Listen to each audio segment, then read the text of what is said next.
Hello, everyone, and welcome again to another intriguing episode of A Mother's Burden, Raising Multicultural Children in the United States. My name is Omolola Adekoya, your vlogger, and last week I remembered we talked about boundaries, creating healthy boundaries, and I did remember I asked us to go back and have a reflective time, about how we as parents are creating boundaries for ourselves and how we're helping our children to create boundaries.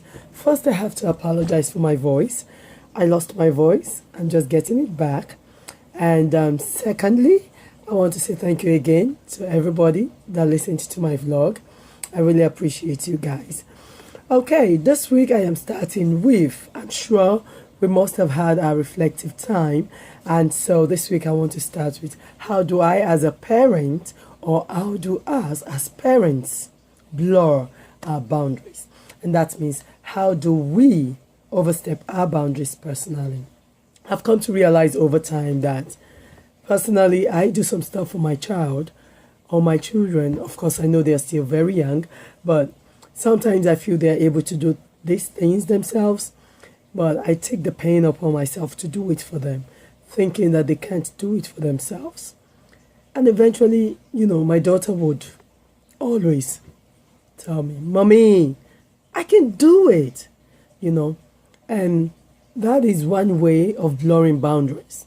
When I go overboard doing for my children what they should be able to do for themselves or what they can do for themselves, that means I am not giving them their boundary to do what they are supposed to do. I am interfering in their boundaries. And that is not a healthy way to start creating boundaries. So that is one way that we as parents, father, mother, blurs boundary with our children. Another way is allowing our children to step in where we as parents should take control. Maybe you are home and something happens and you're supposed to step in as a parent. You're allowing your oldest child or your middle child to step in and make decisions or do things that you as the parent are supposed to do. That it's a way of blurring boundaries. That is a way of giving my authority as a mother or as a father to my child. That child is still very little. The child does not understand my authority or daddy's authority. But when daddy and mommy allow that child to do what we are supposed to do, we are blurring boundaries. That means we are telling that child, it's okay for you to act as mommy or daddy. And that is not so healthy, especially for our children. Another way we blur boundary is living vicariously through our children. Living vicariously, I mean, when our children do not succeed in something, we put it upon ourselves as if we are the one that did not succeed in it. I know most African parents, most parents of African descent will feel me in this aspect, because we have the tendency of saying, she failed, what are you going to, we have the tendency of overbearing, exaggerating things that we are not supposed to exaggerate. Even when the child succeeds, we have the tendency of dwelling on our child's success as if it is our success. I'm not saying that we shouldn't be happy that our child is succeeding, but what I'm trying to say is that we shouldn't overbear or exaggerate the success. We should give them their space to absorb the success and to manage it the way they think they're able to manage it. Now we can step in when they're not managing it appropriately. Or when a child fails a test or something, and then the parent is crying or the parent is sad because, she failed or he failed. No. Let that child take time to go through his or her pain or the disappointment, and let the child be able to come out of that with our assistance and not us. In social work, we call it transference, and not us feeling that pain of failure. Let the child go through it and be able to manage it without overstepping our boundaries. In situations like that, as parents, the most we could do is give that child the space to go through that disappointment. And if the child is not coming snapping out of it, when we expect that child to snap out of it, it is our duty as parents to help that child out of that disappointment.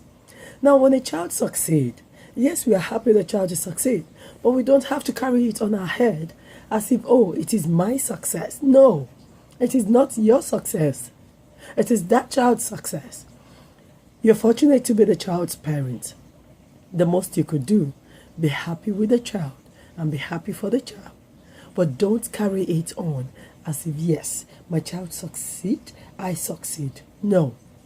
Your success as a mother is not your child's success as a child. Your success as an employee does not transfer to your child because your child is not doing your job and you are not doing your child's job. So your child's success is your child's success. We should be able to create healthy boundaries here and not believe that, yes, once my child succeeds, I succeed. No, you are two different people. That is your child and this is you. Your child's success is your child's success. Your success is your success. Now, everybody can be happy together because the child is succeeding or you are succeeding. But you don't overbear. You don't carry it as if it's your success. That's the third way.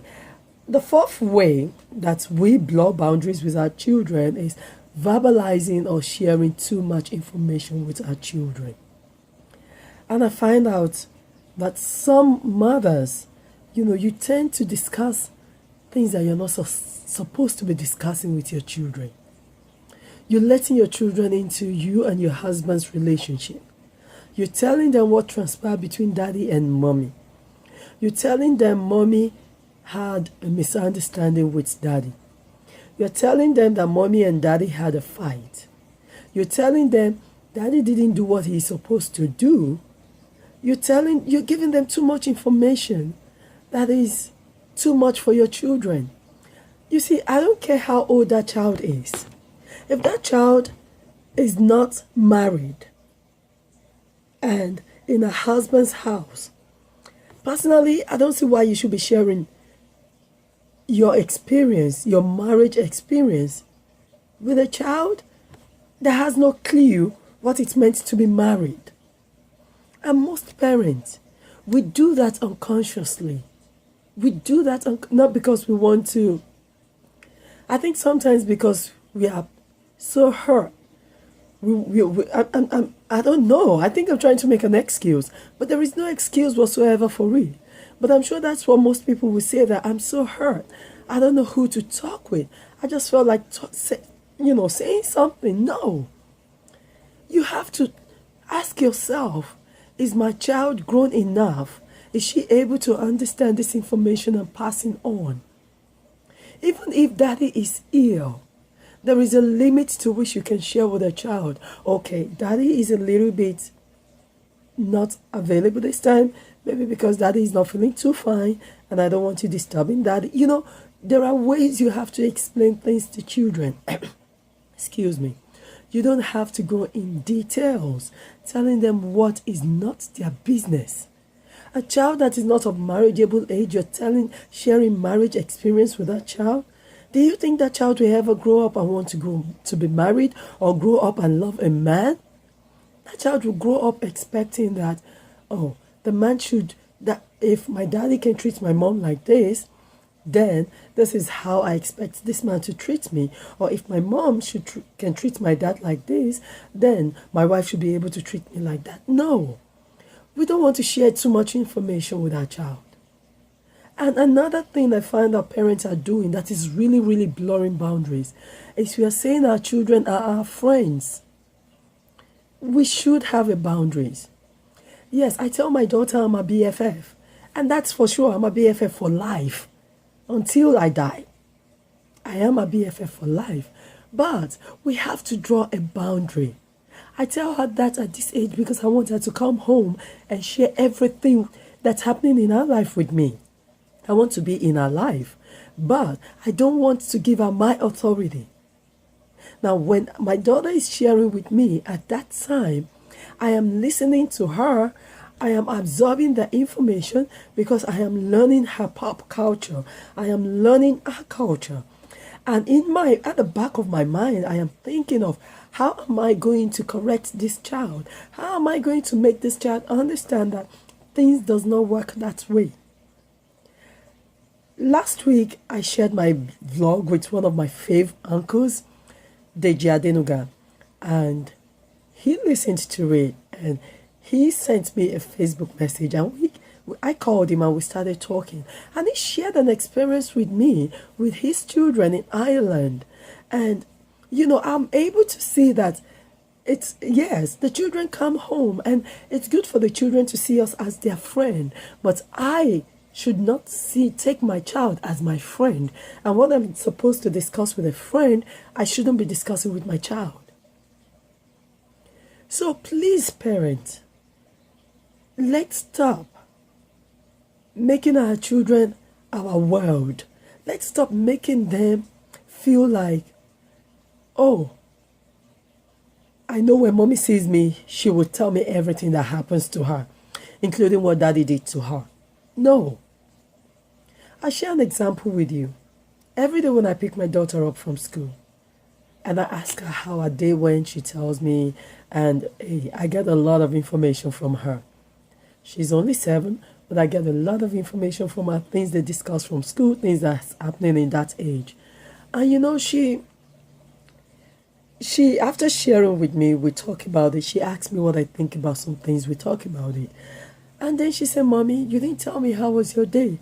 And I said, oh, my day is okay. It was busy as usual, but I was able to manage it. Trust Mom, Sometimes she looks at me, she said, Mommy, you look tired. I said, yes, I'm tired because I had so much to do.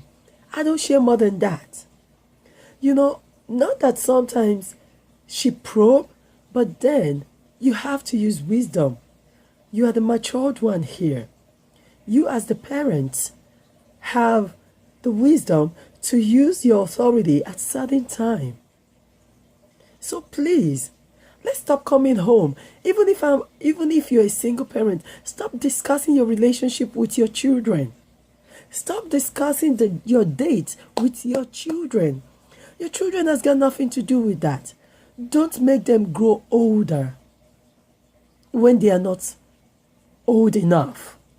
Please. You see, these are very thin lines that we unconsciously cross. We don't do it knowingly. And now that we're putting it out there, parents, please beware. I know we've had our reflections. I know we have thought about it. But let us take this point to heart. And the last point I want to to mention is interrogating them over everything. I do that. No, but I wouldn't say that is interrogating. But when I don't feel comfortable with something, I interrogate them. If my daughter come home with something that she didn't go out with from the house, I interrogate her. Where did you get that from? Did you ask who gave it to you? How did you ask her? Did you beg for it? I interrogate. When she comes home with something that is not hers or that I didn't give her, I interrogate. When she comes home with her homework not done, I interrogate her. Why didn't you do your homework? But when we keep interrogating over little things, why did you sit down there? Why are you sitting like that? Why are you doing this? Why are you laughing like that? Why are you doing this? What did that person tell you? What did this person do? Well, when I wasn't looking, what happened? When I took you to the babysitter, what happened there? What did she do? Or what did he do? What did grandma say? What did grandpa say? What did this person do when I was not home? That is teaching our child to gossip. You are crossing your boundaries to ask for information that is none of your business. Now, when information is your business, fine. If it's your business, like the example that I share, my daughter comes home with something that is not hers, oh goodness mine, she knows she dare not come home with that. Because I will interrogate her. I will go with her to school the next day and I will talk with her teacher. She knows that. If I get a report from school that she was being mean to someone, oh no, she knows. We have a talk. And when I say a talk, she knows what it means when I say we have a talk. And it's a serious talk. And when I say I'm telling daddy, oh my goodness, she's like, mommy, no. So we have to create these boundaries. Our children need to know our boundaries. I know, you see, one thing you don't know is children are very observant. They know our weaknesses. They know how to get us if they want to. They know how to get information from you if they want to. But you as the parent, you need to have a time when you stomp your feet and say, no, you're crossing your boundaries. And if as a parent, because last week I remembered I said it's reflective time. We're taking time off to go and reflect. And during my reflection time, I was able to come up with the 6 points. And I'm starting with parents because we have to get it right. And like I discussed with Uncle Deji over the past week, he said, and I agree with him, most parents when we migrated to Europe, to the United States, we tend to not grasp it. We tend to not have values ourselves. We tend to just let loose and feel like, yes, we have attained all. Forgetting that we have responsibilities. We have responsibilities to our children. We have responsibilities even to our husbands and to our wives. And most of all, we have responsibilities to God because He is the one that's placed these children in our care. And if we don't get it right, I'll keep saying that as parents, our children will not get it right. Remember, we're trying to bring up culturally sound children, culturally confident children that will grow up to be men and women of integrity, that will grow up to, beat their chest with confidence and say, yes, I know what I'm doing. I know my salt, and I'm able to live up to expectation without disappointing God, my nation, and myself. I will be rounding up with that, but before I go, a quick wrap-up of what I talked about. I talked about briefly how parents blur boundaries, and 1 is doing for our children what they can do for themselves. 2 is allowing our children to step in where we as parents are supposed to step in and take authority. 3 is living vicariously through our children's successes or failures. 4 is verbalizing or sharing too much information with our children. 5 is treating our children as our friend. And 6 is interrogating them over everything that we are not supposed to interrogate them on. I hope with this, parents, moms, dads, you, of course, will agree with me if you are retrospective enough to know that, yes, in 1 or 2 ways, I have overstepped my boundaries. I remain yours, Omolola Adekoya. Until I see you next week, hey, have a very Merry Christmas. I am yet to wrap Christmas gifts. Santa has been delivering all the gifts. But Santa's elf are yet to wrap the gift. It's going to be a very busy week. Christmas is on Sunday. And please, while we're celebrating Christmas, remember we're talking about our children. Jesus Christ was once a child. Jesus Christ grew up with boundaries. Jesus Christ grew up in the way of the Lord. With the help of the Lord, his parents were able to bring him up with the help of the Holy Spirit, the way God intended him to grow up. Let us, as we remember Christ, Jesus, let us reflect on that and ask him to teach us to bring up our children in the way he wants us to bring them up. Remember, we are caretaker. We cannot help these children, no matter how much we love them.